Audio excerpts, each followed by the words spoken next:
आज हम गुनाह करते हैं, मोबाइल के ज़रिए से हो, किसी भी नाहिए से हो, हमारा पूरा बदन, पूरा जिस्म, सर से लेके पैर तक, उठते बैठते चलते फिरते हर वक्त हम गुनाहों में मुलविस रहते, लेकिन हमें इस्तिग़फ़ार करने की हमें तौफीक नहीं होती है।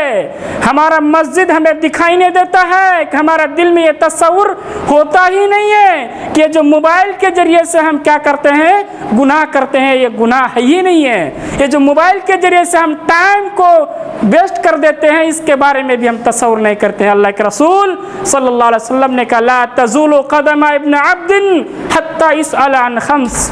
कल क़यामत के दिन मैदान हश्र में किसी इंसान का पैर उसके सामने से नहीं हिल सकता है जब तक कि 5 सवालात नाला कर लिए जाए। उनमें से एक सवाल अन वक्त ही फ़ीमा अबलाहू, वक्त के बारे में भी सवाल होगा।